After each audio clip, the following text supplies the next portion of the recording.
Bien, estamos concluyendo este párrafo, un extenso párrafo, es una oración en el original, donde el apóstol Pedro ha considerado el ministerio de nuestro Señor Jesucristo. Vimos que hay algunos pasajes difíciles, como cuando habla que fue a predicar, eso ya lo explicamos, así que no vamos a volver sobre el tema.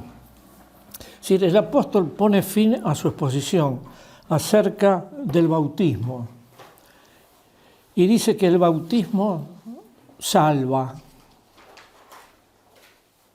Mi pregunta es, ¿el bautismo salva? A ver. Es lo que implica el bautismo, ¿no?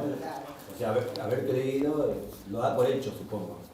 Uno decidió ser cristiano, se arrepintió, cambió de evangelio.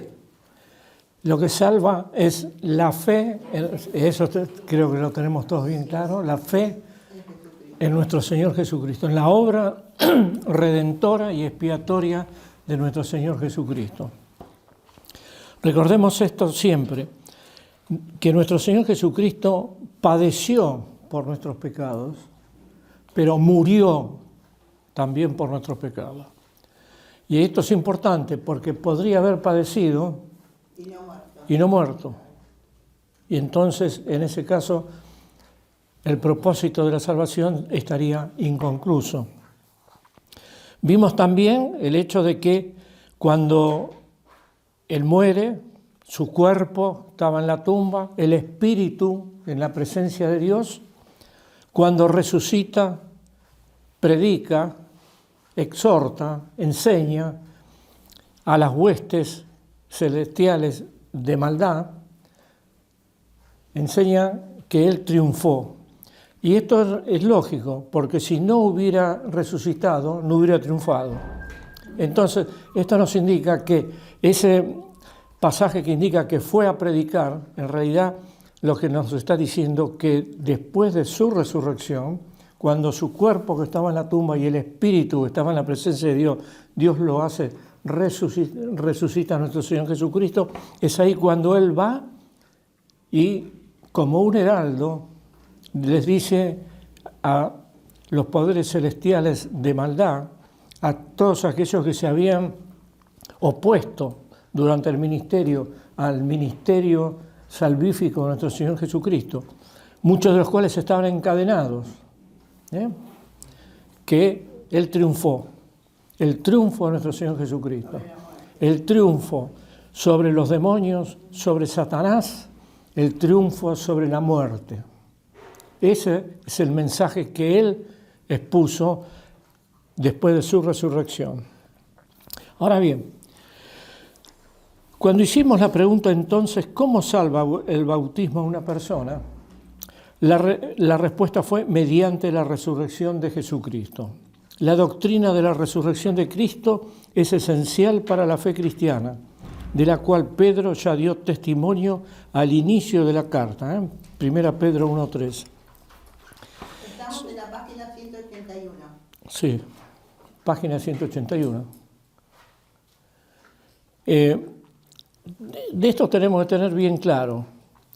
Si el Señor Jesucristo no hubiera resucitado, no existiría el cristianismo. Y eso lo dice, no lo digo yo, lo dice Pablo en ese magnífico capítulo de 1 Corintios 15, que si no hubiera resucitado es vana nuestra fe. Y moriríamos en nuestros pecados, aun cuando creyéramos fanáticamente en la obra y en el ministerio de un Jesús humano que no habría resucitado. Acá hay un tema importante que tenemos que tener siempre muy en cuenta. Nosotros podríamos creer en una religión cristiana sin un Cristo resucitado por un problema de tradición humana, porque a través de la historia alguien dijo que había resucitado y que eso conformó una religión, el cristianismo, y nosotros podríamos creer en un Jesucristo no resucitado. Pero hay algo importante, y esto es un argumento fundamental en cuanto a la resurrección de Cristo. Yo podría creer, pero los que estuvieron presentes cuando el Señor Jesucristo resucitó son los testigos oculares, son aquellos que fueron a la muerte manifestando la fe en la resurrección de Cristo. Ellos lo vieron. Ahora, ¿alguien podría ir a la muerte cuando le dicen que Jesús resucitó y saben que no resucitó? No. Nuestra fe podría ser fanatismo, pero la fe de esos, los que vieron, los que fueron testigos de la resurrección, es irrefutable. Y eso es un argumento irrefutable también respecto de la resurrección de Cristo. Cuando dice, bueno, resucitó, no resucitó, no. Nadie, y hubo multitudes, nadie que fuera testigo de la resurrección de Jesucristo, a esos nadie le podía decir que no habría resucitado. Entonces, para afianzar la idea, y Pablo lo afirmó a los creyentes corintios, y si Cristo no ha resucitado, nuestra predicación no sirve para nada. Y tampoco la fe de ustedes. Y en cuanto al bautismo, ya lo dijimos, sin la resurrección de Cristo carece de sentido y de utilidad. En el versículo 22 encontramos el texto que nos habla de la supremacía de nuestro Señor Jesucristo. En este versículo Pedro recita una declaración doctrinal de la fe cristiana. Cristo subió al cielo. El apóstol rememora el relato de la ascensión de Cristo, como está relatado en Lucas, en Hechos y en Marcos. La expresión está a la diestra de Dios es un conocido artículo de fe. Leemos estas palabras una por una en el griego, en Romanos, en Efesios y en Hebreos. La Biblia afirma que la diestra es un lugar de prestigio y poder. La diestra de Dios es el lugar preeminente de honor y autoridad por toda la eternidad. Y allí yo les cito 7, 8 versículos que fundamentan esta idea. Allí es donde Cristo fue después de concluir su obra redentora, y de allí es de donde gobierna hasta el día de hoy. La última parte del versículo 22 es interesante. Pedro menciona que los ángeles, las autoridades y los poderes, como lo indica la traducción de la Nueva Versión Internacional. Todos estos están sujetos a Cristo. Ahora, ¿qué quiere decir Pedro?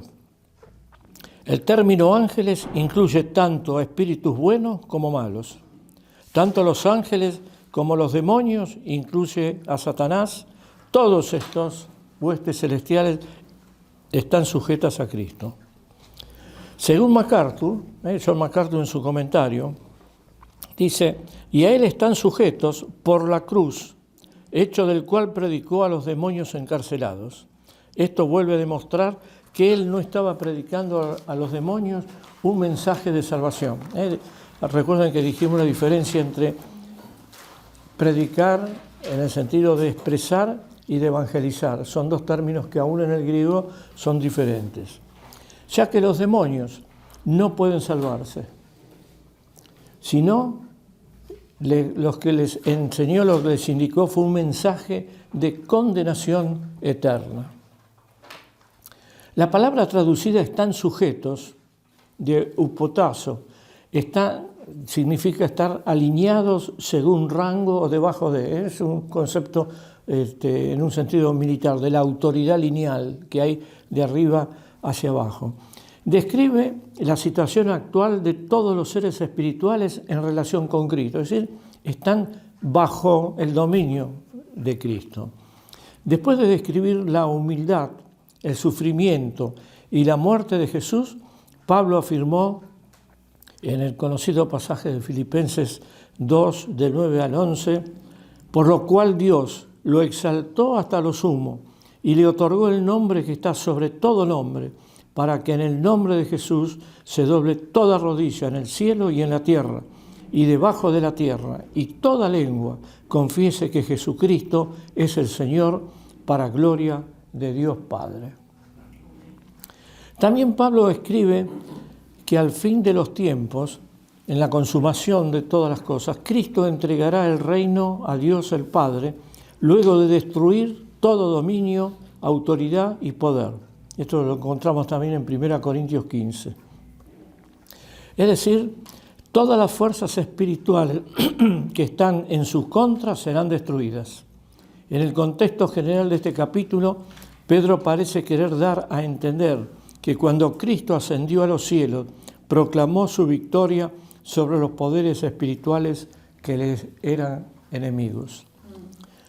Encontramos en este pasaje el término, es decir, la finalización, el término glorioso de este camino que Cristo recorrió a través del sufrimiento y de la muerte. Nada más alentador para los que le siguen en esa misma senda. Es decir, Pedro estaba, no olvidemos,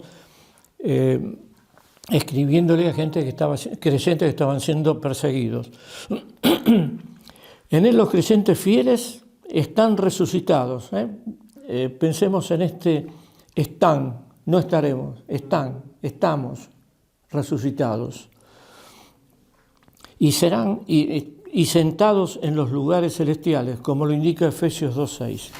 Porque en su omnipotencia, en la omnipotencia de nuestro Señor, a la diestra de Dios, su omnipotencia por sobre toda la criatura le es y les da y nos da a los creyentes la garantía de que nada podrá perjudicarnos ni arrancarnos de su mano.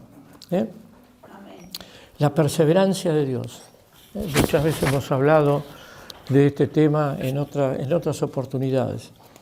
Muchas veces en los libros de teología, en uno de los últimos capítulos generalmente, cuando habla de las últimas cosas, de la consumación de los tiempos, habla de la perseverancia. A ver, ¿quién ha leído? La perseverancia de los santos. En realidad no es la perseverancia de los santos, es la perseverancia de Dios. Recordemos siempre lo que dice el Señor Jesús en el mensaje apocalíptico de Mateo 24-25. Dice que el que persevere hasta el fin será salvo. Entonces somos salvos por nuestras obras, porque perseveramos. No. ¿Perseveramos? Es decir, a ver si alguno se acuerda. Perseveramos porque somos salvos. No somos salvos porque perseveramos, sino que perseveramos porque somos salvos. Esta es una frase que la he repetido siempre, pero es fundamental en nuestra fe. Muy bien. En esto también es importante, Pedro, cuando nos encontramos frente a huestes espirituales de maldad, que los hay en este mundo y en estas culturas que se oponen al cristianismo, porque estamos en época de persecución. A mí, yo remarqué esta última frase, porque entiendo la magnificencia de nuestro Dios comparado con cualquier otro poder que haya, ¿no es cierto? Poder de maldad.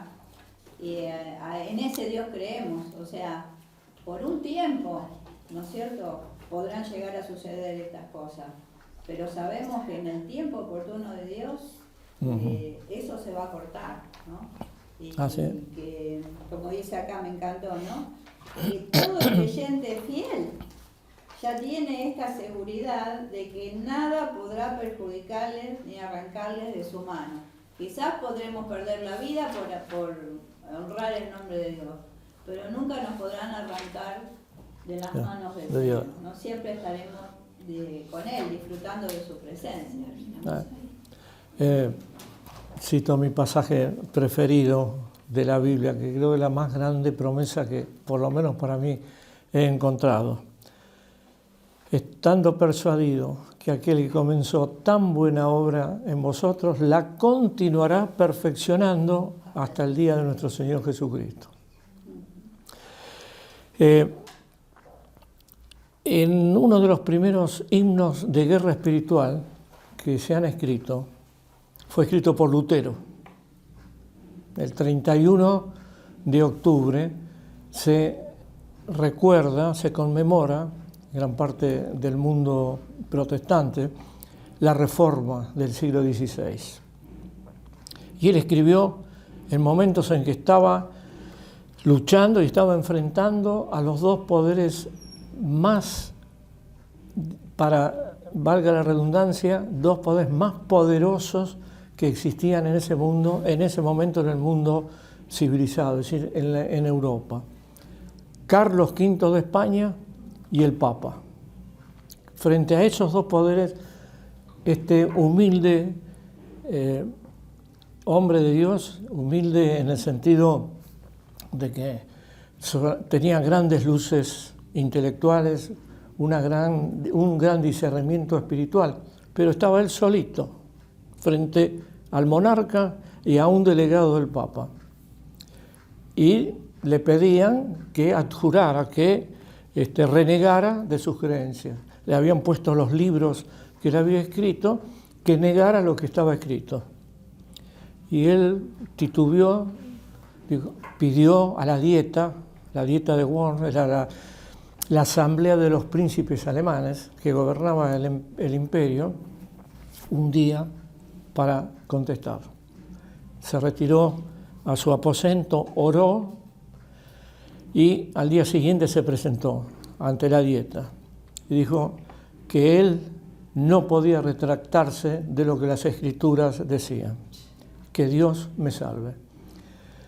Lutero estaba enfrentando la posibilidad de ir a la hoguera, porque a veces cuando leemos la historia de la Reforma, muchas veces leemos la actitud de él, pero Lutero sabía, porque había una experiencia de 100 años antes, Juan Hus en Bohemia, lo que es actualmente Checoslovaquia, con la autorización del juez, un salvoconducto firmado por el emperador, fue a una asamblea similar a la que estaba enfrentando Lutero. Con salvoconducto y todo, cuando terminó la asamblea, lo mandaron a la hoguera. Y Lutero era consciente de que se enfrentaba a esa situación. Pero él escribió: castillo fuerte es nuestro Dios, amparo y fortaleza. Yo les sugiero que lean este himno. Este es uno de los himnos que tiene una gran base teológica.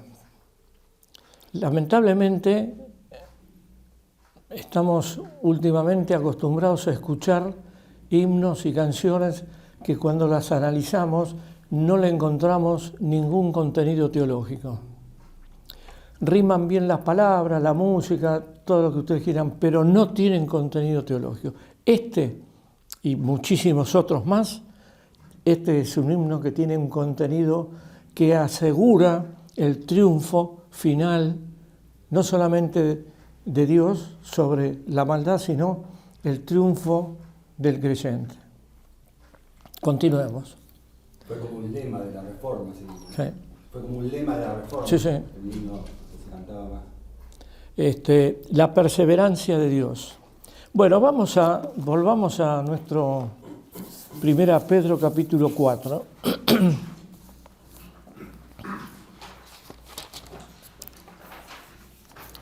Vamos a leer del 1 al 6, pero desde ya le digo que hoy vamos a terminar en el 5.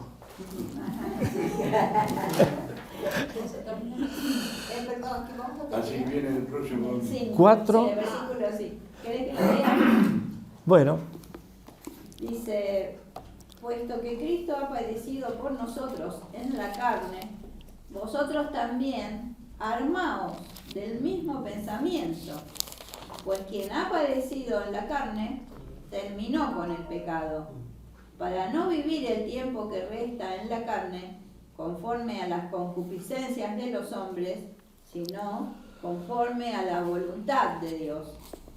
Baste ya el tiempo pasado para haber hecho lo que agrada a los gentiles, andando en lascivias, concupiscencias, embriagueces, orgías, disipación y abominables idolatrías.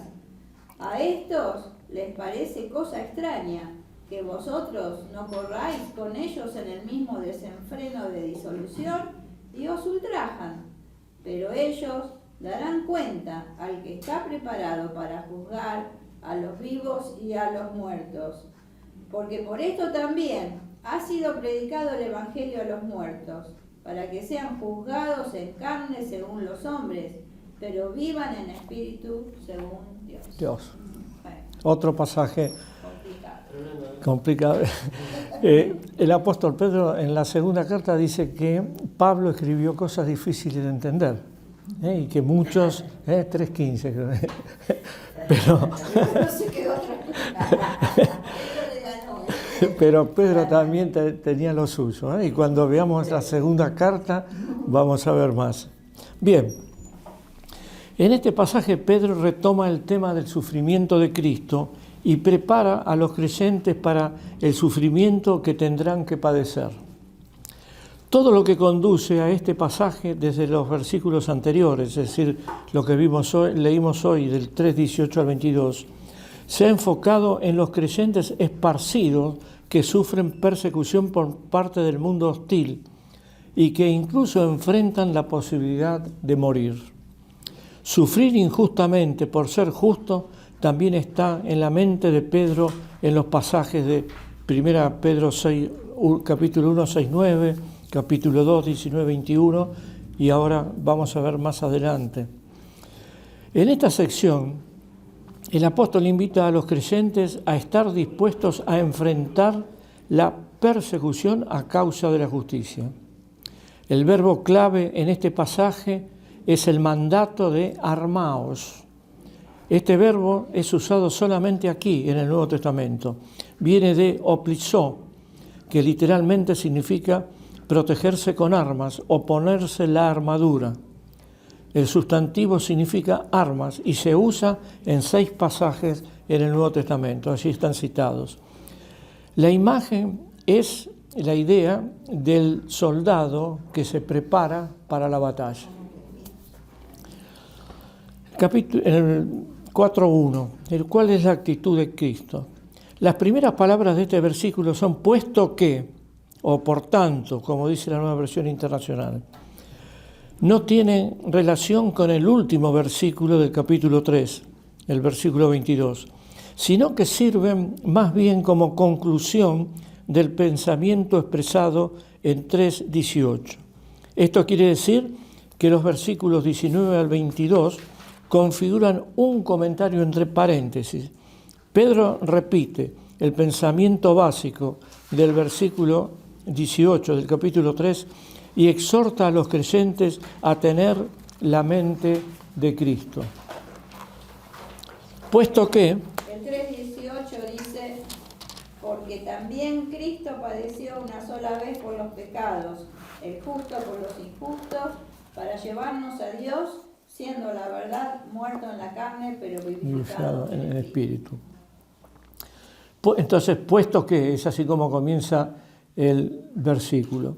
Con estas palabras, Pedro señala de nuevo que Cristo soportó en la cruz su mayor sufrimiento, muriendo bajo el juicio divino como el justo por los injustos. Pero él también logró allí, para los creyentes, el más grande triunfo sobre el pecado y su poder, sobre las fuerzas del infierno y sobre el poder de la muerte. La cruz de Jesucristo es la prueba definitiva de que el sufrimiento puede llevar a la victoria sobre las fuerzas del mal. Cuando hablamos de cruz, lo que estamos hablando es de la muerte violenta, expiatoria y redentora de nuestro Señor Jesucristo. Pedro retoma su consideración acerca del sufrimiento de Cristo al decir: Cristo ha padecido por nosotros en la carne, vosotros también armaos del mismo pensamiento. Lo que Pedro expresa aquí es la necesidad de los cristianos de identificarse con Cristo. Notemos que la palabra también los vincula. El pensamiento, como dice la Reina Valera, o actitud, como lo traduce la Nueva Versión Internacional, es una disposición a morir debido a que los cristianos saben que la muerte produce la más grande victoria. El apóstol no estaba expresando una nueva idea a sus lectores. Jesús ya había enseñado positivamente: si alguno quiere venir en pos de mí, niéguese a sí mismo, tome su cruz cada día y sígame. Y también lo expresó negativamente: el que no toma su cruz y sigue en pos de mí no es digno de mí. El que haya su vida la perderá, y el que pierde su vida por causa de mí la hallará. Pedro comprendió bien el principio de tomar la cruz de Cristo. Pedro, dice la tradición, muere por el año 65-66 en la persecución de Nerón, crucificado en Roma. Y dice la tradición que él pidió ser crucificado cabeza abajo, porque no tenía mérito de ser crucificado como el Señor Jesucristo. Tal pensamiento, como vamos a ver a continuación, Pedro nos dice: pues quien ha padecido en la carne terminó con el pecado. O, como dice la versión Dios habla hoy o la Nueva Versión Internacional, ha roto con el pecado. Hay algunas dificultades al enfrentar la explicación de este texto. Si aplicamos la última cláusula a Cristo, ¿estamos dando a entender que Cristo en algún momento pecó? Por supuesto que no, ya que Él no tiene pecado, como lo expresa Hebreos 4:15. Cristo cargó con la ira de Dios por los pecados de su pueblo. Como escribe Pablo: al que no tuvo pecado, Dios lo hizo pecado por nosotros. Al citar Isaías 53:9, Pedro enseña que Cristo no cometió pecado y agrega más adelante: Él mismo en su cuerpo llevó al madero nuestros pecados para que muramos al pecado y vivamos para la justicia. Cuando el creyente se identifica completamente con Cristo, sabe que ha roto con el pecado. El cristiano abandona una vida de pecado porque el poder del pecado ha sido quebrantado. Y aunque sea incapaz de vivir una vida perfecta, el creyente ha quedado libre del dominio del pecado. En griego, Pedro usa el término perfecto del verbo terminó para indicar que la acción sucedió en el pasado y que tiene un efecto duradero para el presente y el futuro. Así como Cristo resucitó a una nueva vida, Dios ha prometido lo mismo a los creyentes después que mueran. En las palabras finales del capítulo 15 de la primera carta a los Corintios relacionadas con la resurrección, Pablo resume muy claramente el triunfo de los creyentes sobre el pecado y la muerte. 1 Corintios 15, vamos a leer. Les sugiero que lean este extenso capítulo, porque tiene una riqueza doctrinal muy grande y es muy importante en la teología. 15 del 54 al 57. Dice así: y cuando esto corruptible se haya vestido de incorrupción y esto mortal se haya vestido de inmortalidad, entonces se cumplirá la palabra que está escrita: sorbida es la muerte en victoria. ¿Dónde está, oh muerte, tu aguijón? ¿Dónde, oh sepulcro, tu victoria? Ya que el aguijón de la muerte es el pecado y el poder del pecado la ley. Mas gracias sean dadas a Dios, que nos da la victoria por medio de nuestro Señor Jesucristo. Amén. En el versículo 2 del capítulo 4, seguimos Pedro nos va a hablar de la voluntad de Dios. El mensaje de Pedro a sus lectores es que los que se han armado con la mente de Cristo han sido liberados de su pasada vida dominada por el pecado. La esperanza de todo creyente genuino es dejar de pecar algún día en el cielo, ya que esa es la meta y propósito de su salvación. Tiene fuertes implicaciones para el cristiano en el día de hoy. Así que Pedro los exhorta que deben vivir el resto de su vida terrenal, no satisfaciendo sus pasiones humanas, sino cumpliendo la voluntad de Dios. Esto es la nueva versión internacional. Lo sabemos por experiencia, los creyentes no somos perfectos y alcanzaremos la perfección cuando estemos delante de Dios. Pero hay un desarrollo en la vida del creyente que va marcando su madurez espiritual. Y es cuando somos conscientes y nuestra conciencia nos indica qué es lo que está bien y qué es lo que está mal. La inmadurez espiritual, entre lo que está bien y lo que está mal, hay una franja gris que a veces es muy extensa y que muchos creyentes muchas veces hemos andado en esa franja gris. Está la franja de lo que está bien, la franja de lo que no sé y la franja de lo que sé que está mal. En la medida que esa franja gris se va achicando, cada vez somos más conscientes de todo lo que está mal, que es siempre mucho más, y de todo lo que está bien. La perfección, ¿cuál sería? Cuando esa franja no exista y únicamente vivamos de acuerdo a los propósitos de Dios. Sería la perfección. Ok, si me permitís, ¿cómo nos damos cuenta de cuando vamos achicando esa franja? Es a través de la lectura de la palabra, a través de la comunión con los hermanos, a través de la oración. Porque si no nos alimentamos de la palabra, porque cuando pecamos enseguida parece que un versículo nos viene a la cabeza y nos dice, mira, es esto, ¿no? Entonces yo creo que una de las cosas que para poder achicar esa franja es conocer bien la lectura de la palabra, porque ahí el Señor nos redarguye y nos dice. Es decir, aquellas cosas que, bueno, no sé si está bien o está mal, cada vez se van achicando más en nuestra vida. Y cada vez somos más conscientes de lo que realmente está bien y de lo que realmente está mal. Eso, digamos, es una muestra del crecimiento espiritual y de la madurez espiritual del creyente. Muy bien. El verbo vivir significa en realidad conducir. O, yo diría, como dice Efesios 4:1, andar. Pablo exhorta a los creyentes que andemos de acuerdo al llamamiento que hemos recibido, es decir, que vivamos de acuerdo al llamamiento que hemos recibido. Y tiene que ver con el modo de actuar de la persona que puede reflejar ya sea los valores del mundo o la fiel obediencia a la voluntad de Dios. Todo pecado es desobediencia a la voluntad de Dios.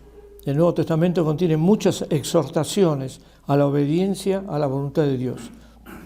Por ejemplo, al concluir el Sermón del Monte, Jesús advirtió a sus oyentes en términos muy personales acerca de la desobediencia. Mateo 7, 24 al 27. Según Jesús, al final la condenación vendrá sobre quienes no obedecieron la voluntad de Dios, inclusive sobre quienes profesaron ser obedientes. Es decir, sobre aquellos que el Señor Jesús, cuando le dijeron, pero en tu nombre hemos hecho esto, cosas muy espectaculares, el Señor Jesús dijo, no os conozco. Esto es lo que dice.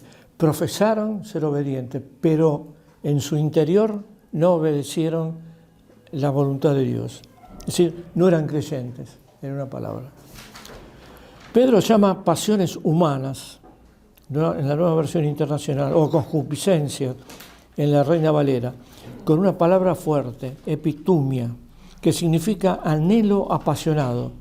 Y en este contexto sugiere malos deseos. El apóstol nos exhorta a los creyentes a rehuir el pecado, a no vivir ya impulsados por los deseos humanos, que están enquistados en la carne no redimida y que caracteriza el estado no regenerado de las personas y la vida en este mundo. Pedro ya ha exhortado a sus lectores a no conformarse a los malos deseos que tenían cuando vivían ignorando la ley de Dios. Primera Pedro no es 1.4, sino 1.14. Una vez más les recuerda el pasado y dirige su atención a la obediencia de Dios. Muy bien, pasando al versículo 3-4, no sé si hay alguna pregunta, alguna duda, pues yo sigo, ¿no? Pero, o quieren reunir todas las dudas al final. Bien, versículos 3 y 4.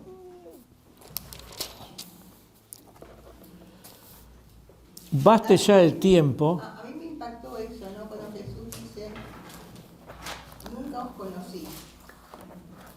Porque evidentemente a veces uno cree que lo que está haciendo es lo que corresponde, pero en qué medida el Señor nos examina y nos examinó para decir, ustedes habrán hecho esto, habrán hecho lo otro, pero nunca os conocí. Eso es importante, ¿no? Tener conciencia también. De eso. Que lo que hagamos, lo hagamos para el Señor, ¿no? Y no para nuestras propias tareas, digamos. Bien, versículos 3 y 4, la transformación de la vida pasada. Pedro recuerda que los lectores han pasado un tiempo considerable de su vida viviendo en pecado, antes de la conversión. Los identifica con gentiles que han sido librados de la vana manera de vivir que transmitieron sus antepasados. Esto lo encontramos en 1 Pedro 1.18. Este pasaje es una preciosa descripción de la vida trágica y destructora de los incrédulos, que termina inexorablemente en juicio. Estos versículos son similares a varias de las descripciones que Pablo hace en cuanto a la condición de la humanidad no redimida. Y hay unos 6 pasajes que podríamos citar del apóstol Pablo. La vida anterior, versículo 3. Baste ya el tiempo pasado para haber hecho lo que agrada a los gentiles, andando. Baste, en este contexto, transmite el sentido de ser más suficiente. La frase, el tiempo que han pasado, dice literalmente, es decir, la idea, ¿no? En griego, ha fallecido el tiempo. Significa el tiempo cronológico, está en modo perfecto. Este verbo, como los 2 verbos que siguen, haber hecho y andando, está en modo perfecto. Estos verbos dejan en claro que el pasado pecaminoso es para el creyente un capítulo cerrado. El tiempo de vida que han pasado apartados de Dios ha quedado atrás. Definitivamente, tiempo muerto. Los lectores de Pedro habían tenido un estilo de vida caracterizado por el pecado, habiendo hecho lo que agrada a los gentiles, las personas, es decir, las personas no convertidas. Lo que agrada, boulema, transmite aquí el sentido de un anhelo. Los corazones de los no redimidos determinan seguir con sus pasiones como parte de lo que Pedro llamó antes la vana manera de vivir. Ese antiguo estilo de vida es de estar andando tras algo que definía determinado tipo de comportamiento. Ahora, ¿cómo es esa vida? Pedro la describió a sus lectores con 6 términos: lascivia, concupiscencia, embriagueces, orgías, disipación, abominaciones, idolatría. Lascivias, o la nueva versión internacional es un poco más clara, desenfreno, aselegeia en el griego, describe a quienes se entregan a un vicio desenfrenado sin restricciones de ninguna clase. También se podría traducir libertinaje, es decir, la práctica de un vicio sin ningún recato ni límites morales. Basta ver la televisión. Claro, es lo que hoy se propone a nivel de sociedad, como algo cultural, como algo natural, Sí. lamentablemente, y que tiene que ver con esto, Sí. con la lascivia. Y Totalmente, ¿no? Como Sí. estilo de vida. Sí. Ahora vemos cómo viven y en muchos casos vemos cómo terminan. Claro.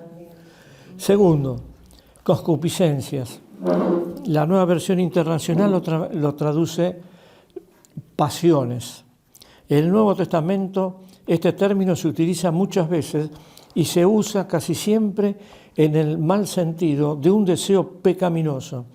Con frecuencia se lo relaciona con la inmoralidad. En griego solamente en 2 o 3 casos tiene una connotación buena o neutra. Y ahí hay 3 pasajes en donde la pasión significa hacer algo, desear algo bueno. Uno tiene pasión por la verdad, pasión por la justicia. En este caso, este término se utiliza en forma positiva. Embriagueces, está claro, borracheras, se refiere a la intoxicación habitual de un adicto a las bebidas alcohólicas. Esto no requiere mayor explicación. Lo que señala es el consumo excesivo que caracteriza a un borracho, no el beber una copita de vino en el almuerzo. Aunque en mi época de joven, en algunas iglesias, el beber la copita de vino en el almuerzo era causa de expulsión. No una expulsión física, pero sí no se aceptaba.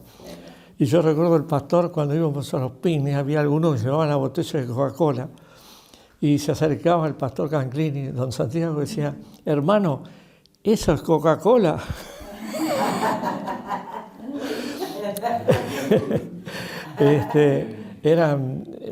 Era gente que no aceptaba el beber alcohol, ¿no? Cero alcohol. Orgías, como traduce la Reina Valera y la Nueva Versión Internacional. El Diccionario de la Lengua Española las define como reunión de personas en las que se practica descontroladamente el sexo y generalmente se consume alcohol o estimulantes. En la época del Nuevo Testamento se hacían estas fiestas en honor de Baco, que era el dios del vino, o de algún otro dios. En las fiestas en el mundo greco pagano estaban caracterizadas por el exceso sexual, el exceso en el consumo de alcohol, de droga y en la adoración a distintos dioses del paganismo. Disipación o parrandas, como traduce la Nueva Versión. La palabra griega que se traduce parranda significa una fiesta en la que se bebe no necesariamente en exceso, pero dando oportunidad al exceso. Y estas eran las fiestas a las cuales los creyentes en la iglesia primitiva se resistían y no asistían, por lo cual eran considerados antisociales y eran en muchos casos acusados ante las autoridades y en muchos casos fueron perseguidos por esto. Además, se los consideraba, no se olviden, ateos a los cristianos. ¿Por qué? Porque solamente creían en un Dios y no aceptaban el panteón romano donde estaban, o griego donde estaban el resto de los dioses. Y abominables idolatrías. Denota la adoración inmoral y pervertida de falsos dioses, como Dionisio o Baco, que acompañaban a la disipación y a las embriagueces. De esta manera el apóstol completó su lista de términos de prácticas que encajan en la imagen de conducta incontrolable que habían tenido sus lectores en su antigua manera de vivir. Prácticas que, habiéndose convertido, debían abandonar definitivamente. Y acá está muchas veces la influencia social, la influencia de, bueno, no me voy a embriagar, no voy a tener actos sexuales, no voy a dar... Pero voy a participar, voy a estar presente, ahí en la orilla, pero voy a estar presente. Eso es algo que muchas veces no nos damos cuenta, pero muchas veces participamos, aún a veces inconscientemente, de hechos y circunstancias que no corresponden al cristiano. Porque puede parecer como que no, ¿no? Esto de la que decías recién, Pedro, puede parecer como que no, y no tenemos que estar en ese lugar, no corresponde. Ajá, exacto. Bueno, versículo 4.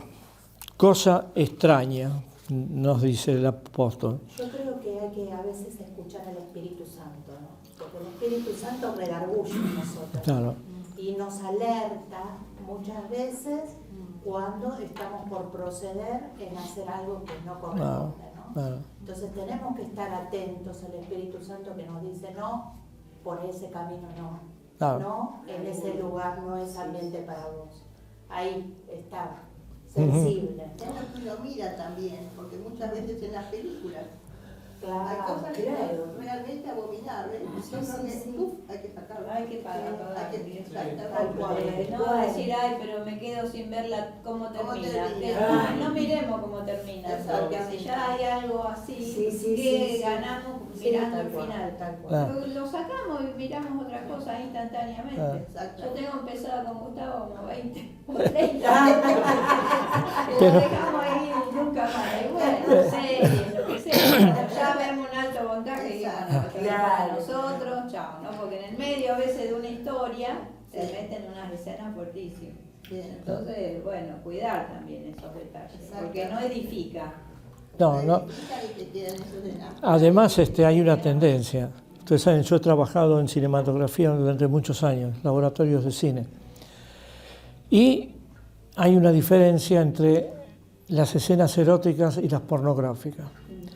Y lo peor que puede pasar es que se incorporan o se intercalan escenas eróticas, ¿no? Ya no hablo de las pornográficas, eróticas, en un guión en donde no tiene sentido. Porque puede haber en un guión en donde hay una situación determinada y justifica que haya una escena con cierto erotismo, y otra cosa cuando no se justifica, es arrastrado, tirado de los pelos. Ahora, al paso que vamos, ni Mickey vamos a poder ver. Ni Mickey vamos a poder ver. Y lo que decía la hermana de no ir, no ver, yo me acuerdo cuando Marta le enseñaba a los niños un cantito. Mira tus ojos lo que miran, mira tus ojos, tus oídos lo que escuchan. Y claro, Tu boca. es tan infantil, ¿no? Y lo que dice, ¿no? Porque nuestro Padre Celestial decía, te vigila. Y ahora nos damos cuenta que verdaderamente, porque tenemos actualmente, podemos comunicarnos con la China, con Turquía, con lo que sea de segundo. No. Y digo, ¿cómo se está dando a través de la ciencia lo que es Dios? Yo me acuerdo que cuando era chica le pregunté a mi papá, papá, ¿la ciencia va a sacar la fe de los cristianos?